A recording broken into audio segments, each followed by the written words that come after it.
I've lived on this mountain 63 years, and I've shot 4 lions. Never thought twice about a single one of them. Then a man I'd known since he was 9 years old set a snare on the Forest Service allotment above Hannigan Creek, and something walked into it. And after that, nothing on this mountain made any sense to me again. He didn't kill her. That was the whole trouble. If he'd killed her, this would be a story about a Tuesday. Instead, he sat down in the dirt about 11 feet from a 110-pound female lion with a ruined front leg and a bullet already old in her shoulder, and he did not get up. Not that night. Not the next week. Not when game and fish came with the paperwork and the drug box. Not when the snow started, and not when his own son drove 400 miles to stand at the bottom of that draw and yell at him until his voice broke. 38 days. I wrote every one of them down because writing things down is the only thing I've ever been good at. Rainfall, barometric pressure, calves born, calves lost. 41 years of tablets in a milk crate under my bed. And somewhere in the middle of those 38 days, I stopped keeping a record of the weather and started keeping a record of a man. I still don't know what I watched. I've had time to think about it. I've had a lot of time. But if you want the truth of it, and I've never told anybody the truth of it, not the whole way through, then you have to start where I started. 6 days late, standing on the lip of a draw at first light with a rifle I never fired.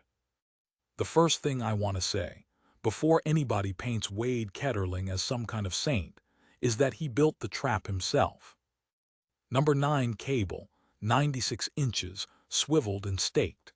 He set it in the throat of a game trail below a scrape line, and he set it well, because that is what he was, a good hand, a good tracker, and a man with a predator control contract that paid $400 a head when the Cassidys were losing calves faster than they could brand them. I want that understood. Whatever else this is, it started with Wade making a living. I found him because his dog came home without him. That's what nobody tells you about a country like this. There's no phone call. There's no siren.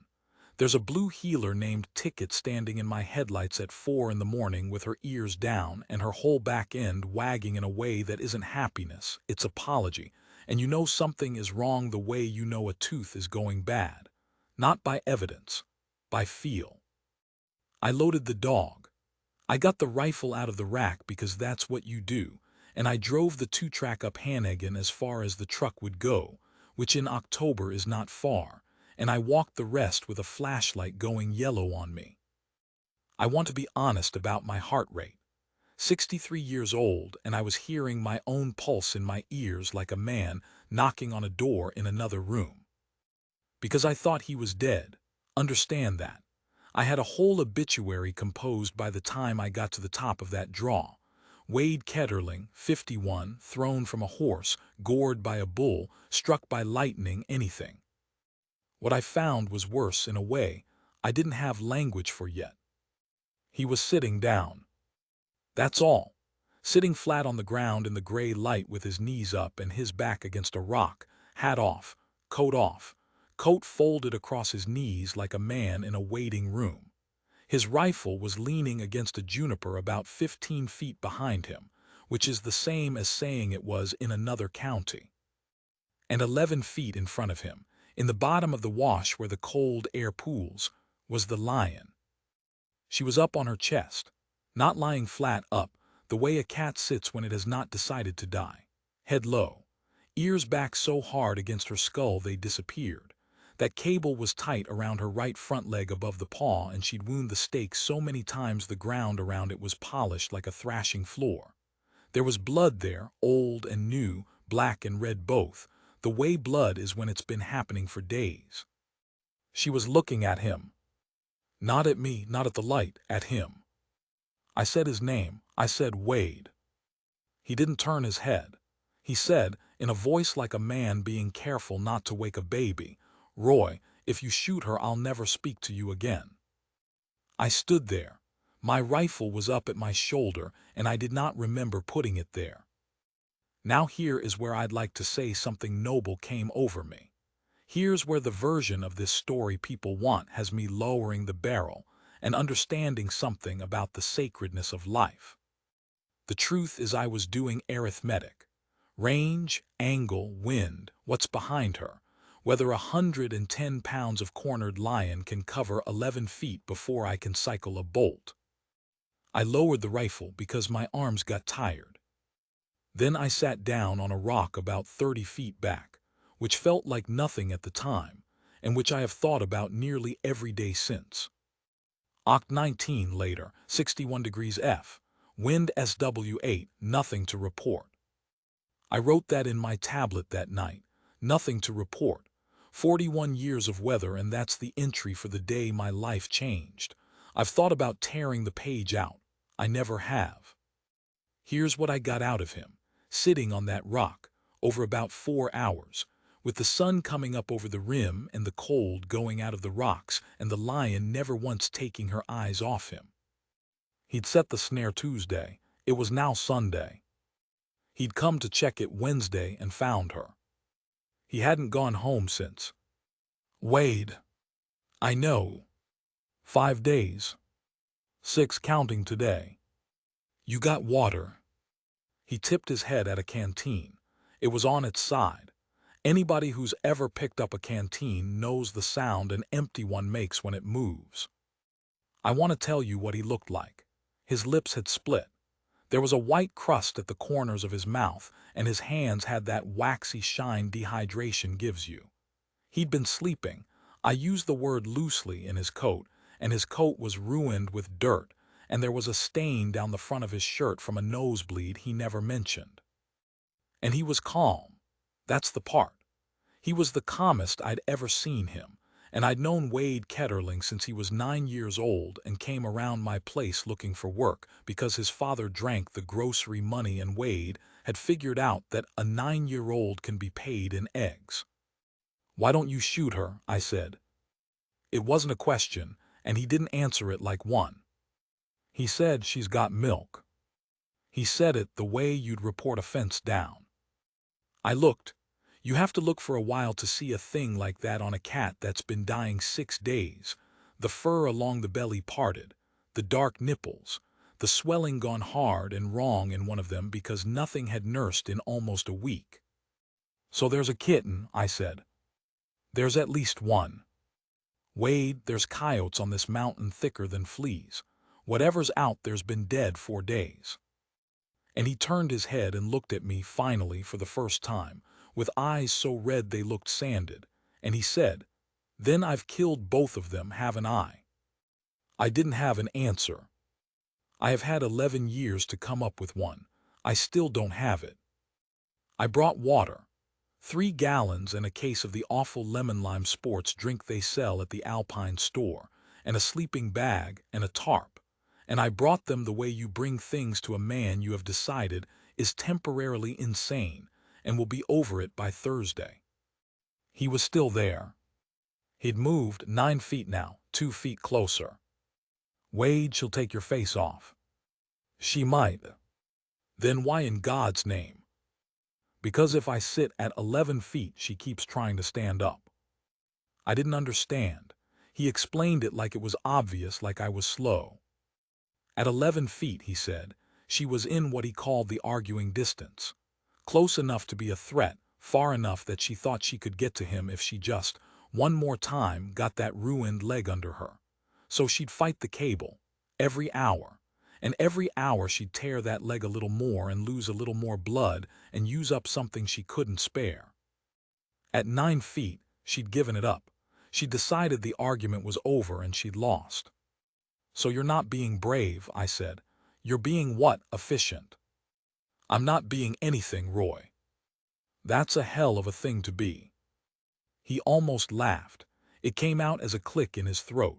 It was the closest thing to a sound of pleasure I'd hear out of him for a month.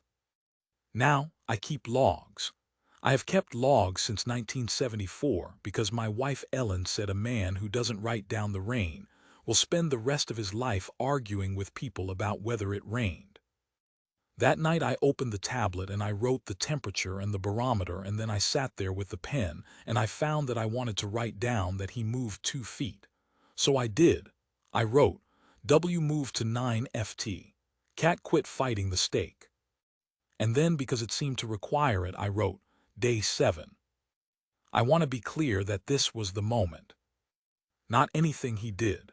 Something I did, alone, at a kitchen table, in the yellow light, with a dog that wasn't mine asleep under the table.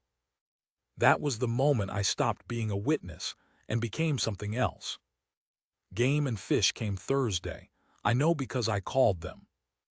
I want that on the record too, since I've spent a decade letting people assume I didn't. I called them from the pay phone outside the Alpine store because I didn't want to do it from my house, which tells you what I understood about myself even then. And when the woman on the line asked what the nature of the report was, I stood there in the wind holding a receiver that smelled like other men's hands, and I said, There's a lion in a snare and a man won't leave it.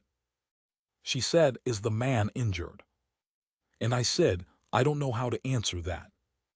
The man they sent was named Ellis Casador, and he was a wildlife tech out of the San Carlos office, and I know exactly what some of you are already doing in your head, so let me head you off. He was not a mystic. He did not speak in riddles. He did not put his hand on that lion's head and commune with her spirit. Ellis Casador was 44 years old, wore a Carhartt with a burn hole in the sleeve, drank Diet Dr. Pepper at a rate that concerned me medically.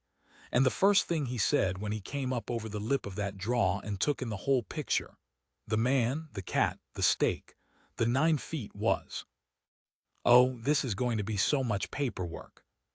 He crouched, he looked a long time, he asked Wade 3 questions.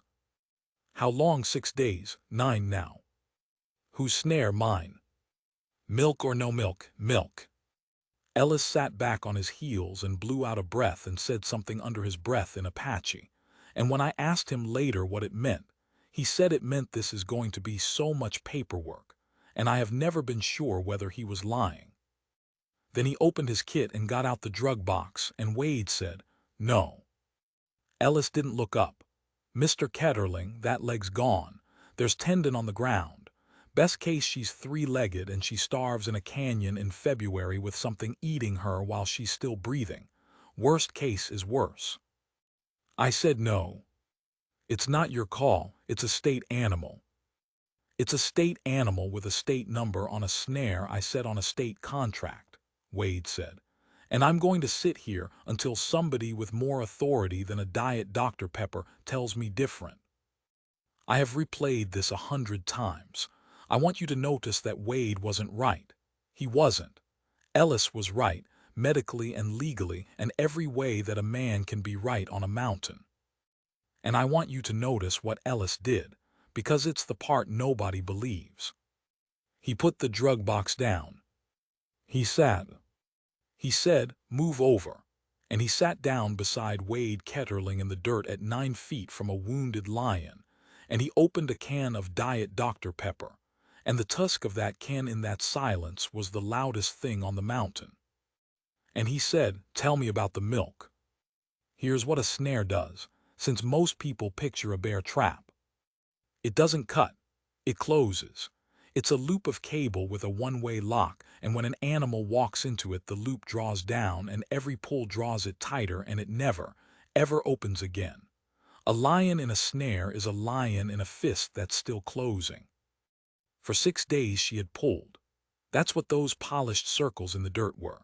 She'd gone around and around that stake with her whole heart, and the cable had gone through the skin, and then through the muscle, and then it had found the bone and gotten confused. And by the time Wade got there on Wednesday morning, the paw on the far side of that cable was already a cold, gray, foreign object that had stopped belonging to her. Ellis's word was degloved. I looked it up later. I wish I hadn't. And Wade had come up that trail on Wednesday morning with the rifle, and he had put it on her, and she had looked at him. That's what he told me on the 7th night, when it was too cold to talk about anything else.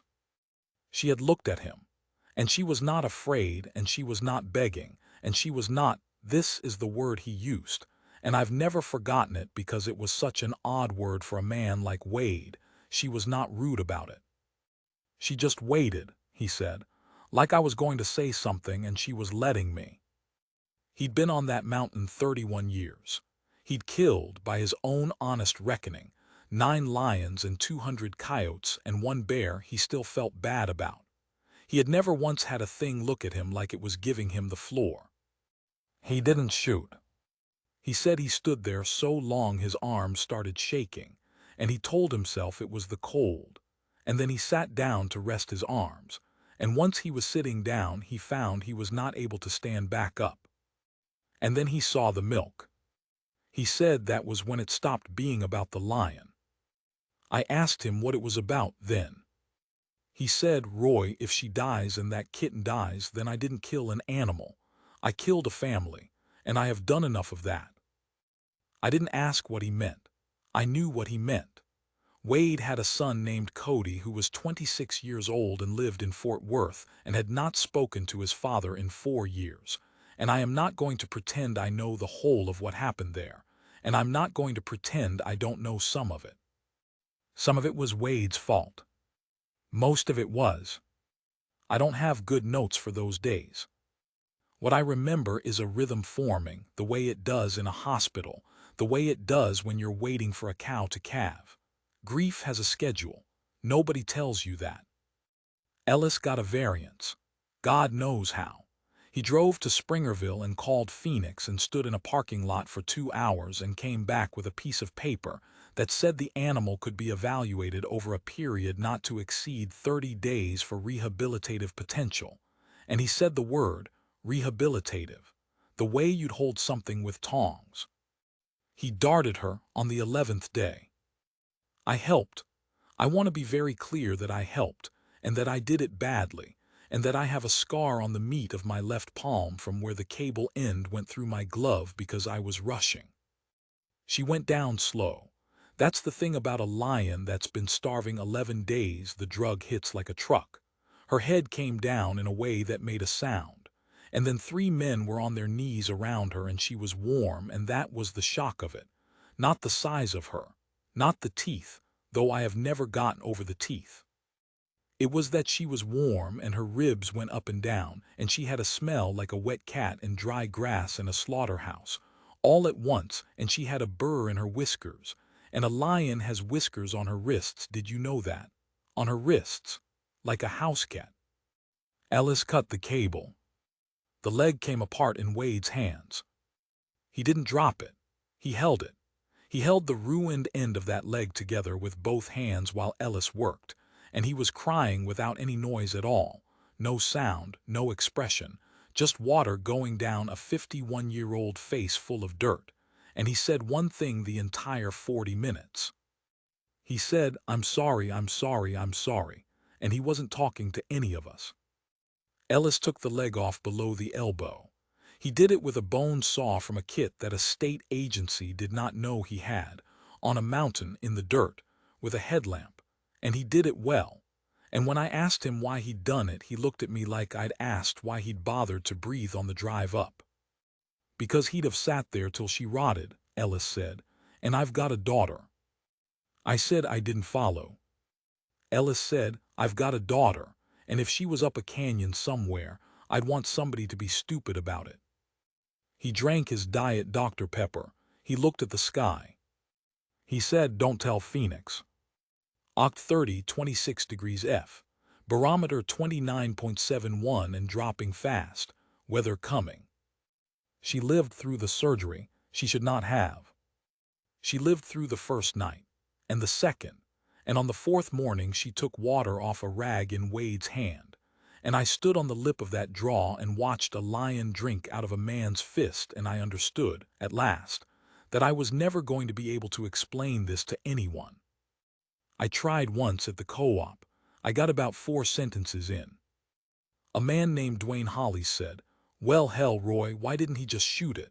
And everybody laughed, and I laughed too. I laughed. I want that in here. I stood in the co-op with my hand around a cup of coffee, and I laughed at Wade Ketterling to keep from being strange in front of men I'd known 50 years. That night I drove up and sat with him, and I didn't say a word about it. He'd moved to 7 feet. Here's the setback. Every story's got one, and if you've been waiting for the part where it goes wrong on November 1st. Two things happened that day. The first was that a truck came up the 2-track that wasn't mine and wasn't Ellis's. A rented Chevy with Texas plates on it, and a young man in a canvas coat that had never been worked in. I want to describe Wade Ketterling standing at the bottom of that draw in the snow, but I find that what I remember best is Wade, up above, seeing him. There is a thing that happens in a man's face when hope arrives without warning, and he has to decide in a quarter of a second whether he's allowed to have it. Cody said, "Aunt Ruth called me." Wade said, "You didn't have to come." And that was it.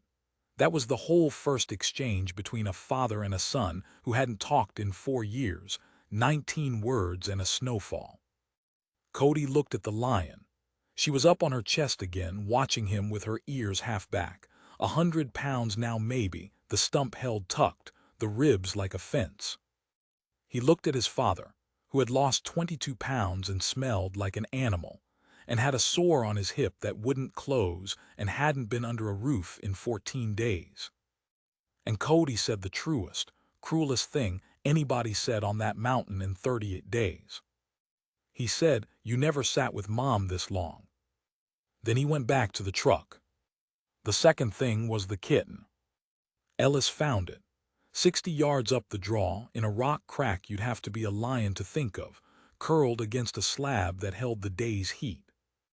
9 weeks old, spots still on it. Dead maybe 3 days, maybe 4, hard to say in that cold, and a good deal of it was gone to something with teeth that came after. There'd been 2, he found the second one further in. He wrapped them both in a jacket, and he came down that draw slow, and he stood in front of Wade Ketterling with a bundle in his arms, and he did not say anything, because there was no version of the sentence that was survivable. Wade looked at the jacket. He looked at the lion. And then he said something that I have never repeated to another living soul, and I'm going to repeat it now, and then I'm going to tell you why it took me 11 years. He said, "Don't let her see. Not give them to me, not how long, not oh God." He said, "Don't let her see," and he put himself between a bundle of 2 dead kittens and a lion who could not have understood, who had no idea, who was 70 feet and 9 days and 1 amputation away from the last time she'd had anything to lose. And I stood on that rock, and I finally understood what I was looking at. It was never mercy. It was never love either, whatever the papers said afterward. It was a man who had let a family die once already, and had spent 4 years being told about it, and had come up a mountain with a rifle, and found the whole thing laid out in front of him one more time, and had sat down, just sat down in the dirt, and refused with his entire ruined, stubborn body to be the man who leaves. That night the snow came in hard off the rim. Ellis went for supplies and didn't make it back. The rented Chevy with the Texas plates sat at the bottom of the 2-track with its engine running and its lights on, and it sat there 4 hours, and I watched it from my truck like a coward, and around midnight the lights went off. But it didn't leave. It was still there in the morning. And that was day 14. The boy came up the draw at first light, carrying a styrofoam cooler. I want to say he came up like a man making peace. He didn't. He came up like a man carrying a cooler, which is to say awkwardly, with his shoulders bunched and his eyes down, and every third step going through the snow crust to the knee. He set it down 8 feet from his father, and he opened it, and inside was a rotisserie chicken from the Safeway in Springerville. 200 miles of driving in it, cold as a stone, and 4 bottles of water and a box of granola bars and a plastic clamshell of grocery store sushi that I have never understood and never will. Wade looked at it a long time. He said, "You got sushi." Cody said, "I panicked." Wade Ketterling laughed, out loud. In the snow on the 15th day, with a 100-pound lion 9 feet away watching two men she could not eat, Wade laughed until he had to put his hand flat on the ground to keep from tipping over, and then the laugh went sideways into something else, and he covered his face with a hand so filthy the fingernails were black, and Cody stood there holding a chicken, 26 years old, 400 miles from home, and did not know what to do with any part of it. He didn't touch his father. I want to be honest about that too. He didn't touch him. He sat down. That's all. He sat down in the snow about 6 feet from the man and looked at the lion and said, "What's her name?" Wade said, "She doesn't have one. Naming her would be." And Cody said, "Yeah." And neither of them ever finished that sentence, and neither of them ever named her, and I have spent 11 years grateful for it. I want to talk about the smell, because nobody in the newspaper stories ever did. By the third week that draw smelled like a wound, not a metaphor. The stump had opened along the suture line on the eastern side, and there was a discharge that came off it the color of weak coffee, and it stank worse in the sun, and Ellis Casador drove up from San Carlos every second day with antibiotics. He was not supposed to have in a cooler he was not supposed to have them in, and he flushed that stump with saline and he swore, quietly, in 2 languages. She let him. That's the sentence I still can't get around. She let him. Not calmly, not gratefully. She'd draw those ears down and go flat and make a sound like a chainsaw dying. And once she got Ellis across the forearm with the good front paw and opened him from wrist to elbow in a way that needed 11 stitches he never went and got. But she let him. Because Wade was sitting there. That's the only explanation I have ever been able to construct, and it is not a good one, and I don't offer it as science. Wade was sitting at 7 feet where he had been sitting for 3 weeks, in the same place, in the same posture, hat off, hands visible, and when Ellis came at her with the syringe, she'd look past him at Wade like a woman checking a doorway. I've been asked whether she trusted him. Reporters love that word. I don't think she trusted him. I think she had run out of alternatives, and he was the least alarming feature of a world that had stopped making sense. That may be all trust ever is. I don't know, I raise cattle. She didn't, but that's the day she did it, if that makes any sense, and if it doesn't, then you've never sat up with something. Ellis got there at 8 in the morning and he had the drug box open before he'd finished walking. She was flat. Not on her chest, flat on her side, and her breathing had gone to that fast, shallow thing that doesn't move the ribs so much as flutter them, and her gums, when Ellis lifted the lip, were the color of wet paper. Septic, that was the word. Wade was on his knees. He'd been on his knees a while from the look of the snow around him, and he had his hand, I'm going to say this plainly, he had his hand flat on that lion's ribcage, on the side, the way you'd steady a horse, and she was letting him, and that was the worst sign of all. Ellis said, "Wade." Wade said, "I know." Ellis said, "I mean it this time." And Wade said, "I know, Ellis," and he did not move his hand. Ellis loaded a syringe, not the antibiotic, the other one. He knelt down on the far side of her, and he found the vein under the elbow of the leg she still had, and he got the needle in, and his thumb went on the plunger and he stopped. He looked at Wade.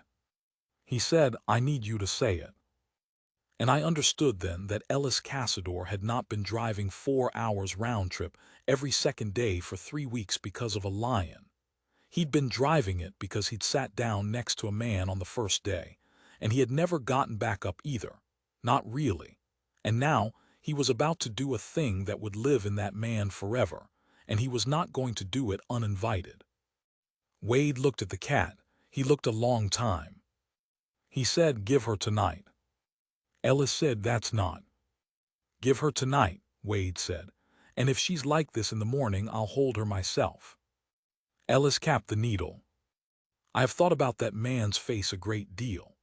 I've thought about the fact that he had, in his own bag, the legal authority and the clinical certainty, and the moral standing to end that animal's suffering that morning. And instead he sat down in the snow next to a smelly, obstinate cowboy, and drank a Diet Dr. Pepper at 8:15 in the morning and waited. Sometimes I think it was cowardice. Most times I think it's the only kind of courage I've ever actually witnessed. The kind where you're wrong and you know you're wrong and you do it anyway, because a man you respect asked you for one more night. Nav 8, 28 degrees F, clear, barometer 30.15. She was on her chest at dawn. She ate a rabbit Cody shot. She ate it whole, bones and hide. In about 90 seconds, and then she was sick, and then 2 hours later she ate the second one and kept it. Nobody cheered. I want to say that too. Nobody said a word.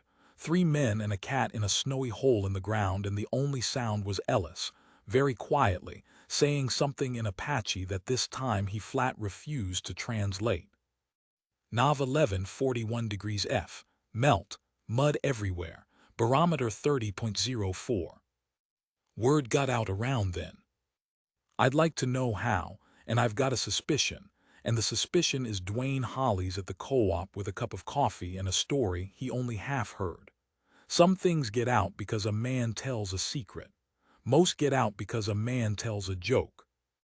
By the 15th, there'd been a woman from the Arizona Republic up the 2-track in a Corolla she high-centered, and a fellow with a video camera from Phoenix, and a call from a producer in Los Angeles who wanted to know if Wade would consider sitting for a proper interview once the animal's fate is resolved, which is how she said it, on my answering machine, and I kept that tape for years and played it for people when I was drunk. And the letters. They came to the Alpine Post Office addressed to the Cowboy, Alpine, Arizona, and Marge Feeney put them in a box behind the counter because there was nowhere else to put them. I read some. I shouldn't have. A woman in Ohio wrote that Wade had restored her faith in mankind. A man in Tucson wrote that Wade should be prosecuted and included the relevant statute numbers, and he was correct about the statute numbers. A girl, maybe 10, wrote in pencil to ask whether the lion was going to be okay and drew a picture, and I sat in my truck in the post office parking lot with that picture in my hands, and I could not make myself drive.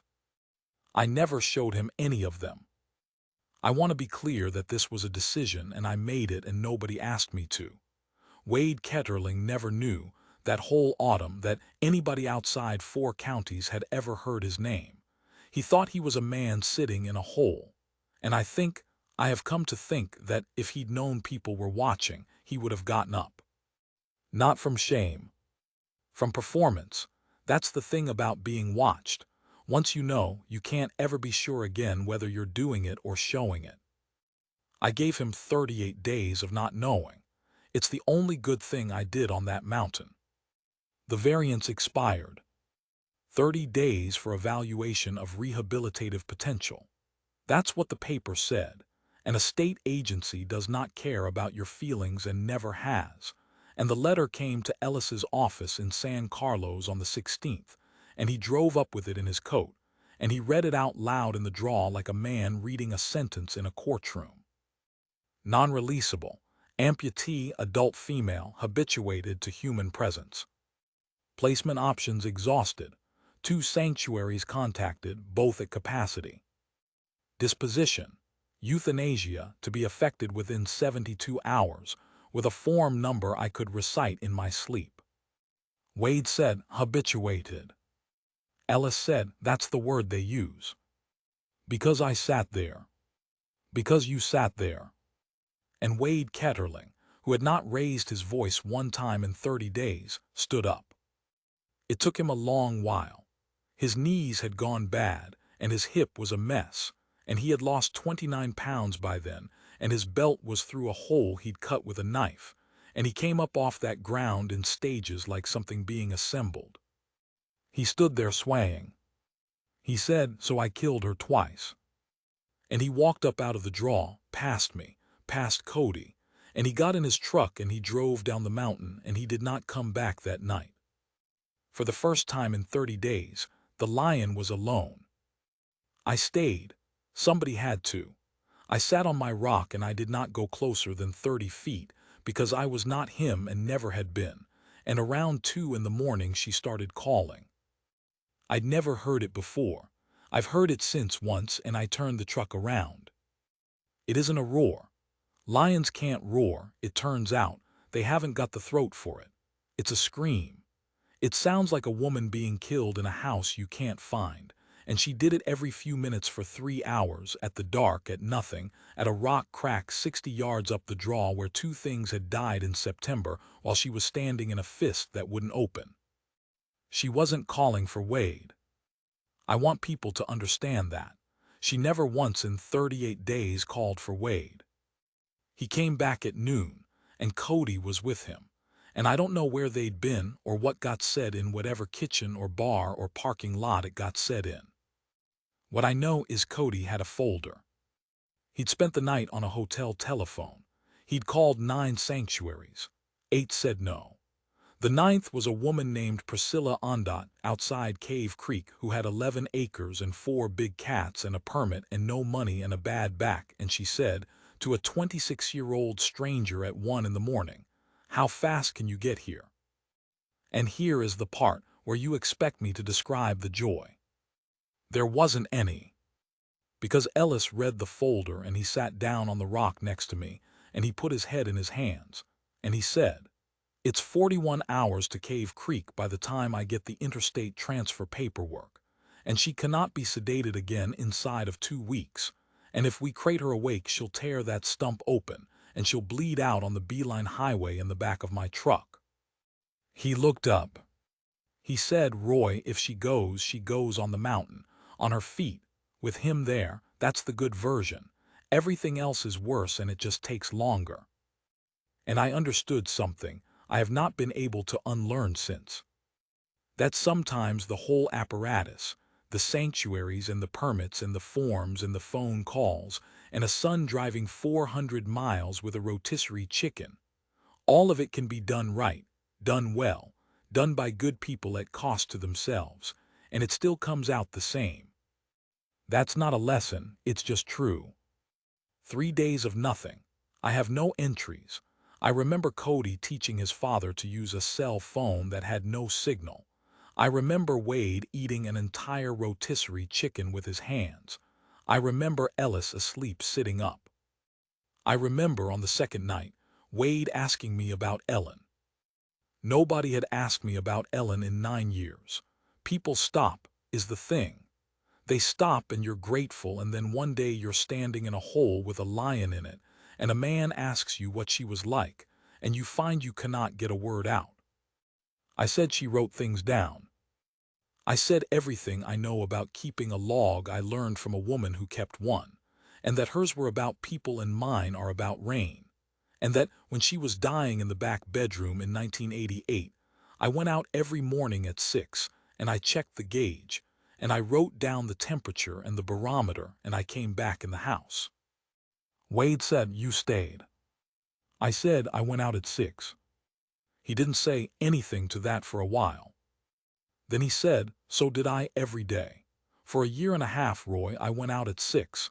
And he was crying again in that silent way he had, and Cody was 14 and he stayed. And that's what the boy meant.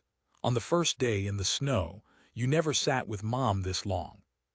He hadn't meant it as poetry. He'd meant it as arithmetic. She stood up, 3-legged, hopping, terrible to watch, and she made it 11 feet up the side of the draw before her stump touched the rock and she went down. Wade didn't help her, that's what I remember.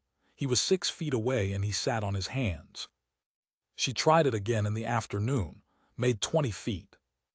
And Ellis Cassador stood on the rim with a piece of state paper in his coat pocket that was 4 days expired, and he watched a non-releasable habituated amputee climb a hill, and he said to nobody, "Well, hell." The last night was warm and wrong, and the wind came up the draw all night and made a sound in the junipers like water. Nobody planned it. I want that understood, because a lot has been written about what happened and most of it assumes there was a plan. Ellis was going to euthanize her on the 25th. He'd said so.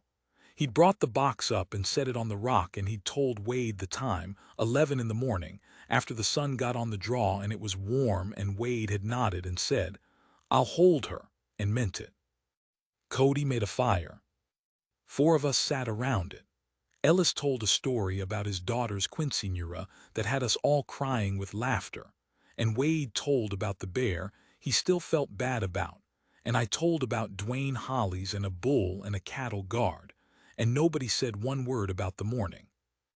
And the lion lay on her chest at the edge of the firelight, 7 feet from Wade Ketterling, with her ears loose and her eyes half shut, and she was warm and she stank, and she was the only one of the 5 of us who didn't know. Around 2, the wind quit. Wade fell asleep sitting up, first time in 37 days, head back against the rock, hat over his face, hands open on his knees. I saw it happen. I'm the only one. Cody was asleep and Ellis was walking the rim, and I was awake because I am always awake at 2, since 1988, since a back bedroom, and I have never once told this to another human being. She got up. She stood on 3 legs about a yard from a sleeping man, and she put her head down and she smelled his boot. Nose working, whiskers forward, 6, 7 seconds. Then she turned around and she went up the draw. She didn't run. She couldn't. She went up that scree slope hop by hop, stopping, resting, hopping, and she went past the rock crack where the 2 of them were, and she did not stop there, and she went over the rim into the black and she was gone. I sat there with a rifle across my knees. I never woke him. They looked for her 9 days. Ellis lost his job over it, or over the antibiotics, or over the variants, or over some accumulation nobody wrote down. He ranches now outside of Bila's, and we speak twice a year, and neither of us has ever once said the word lion on the telephone. Cody stayed till spring. He and his father put up 4 miles of fence and said almost nothing, and it was, I think, the best year of Wade Ketterling's life. Wade never trapped again. He went to work for the Cassidys running cattle, and he was worse at it than he'd been at anything. And he died in 2009 of a heart that had been quietly failing since about the 2nd week of November, 1997. And the doctor in Show Low told me he'd been walking around with an infarct for 12 years and should not have been able to sit up. He'd sat up 37 nights. And every year in the fall, right at the end of October, I get in the truck and I drive up Hannigan as far as it'll go, and I walk the rest, and I sit on my rock in the cold with a tablet in my coat. There's nothing to see. There's a stake still in the ground. The polished circles went back to grass in the first wet year. But in November of 2003, I found a track in the mud at the top of the draw, coming down, and it was a big adult female, and she was putting almost nothing on the right front. And I got down on my knees in that mud, 69 years old, and I put my hand flat inside it. And I want to be careful here, because it was 6 years, and cats don't live that long in the wild, and there are 100 ways a foot goes wrong on a mountain, and I have never claimed one single thing about that track to any person. I only knelt there. I only wanted to write it down. That's all I have ever known how to do.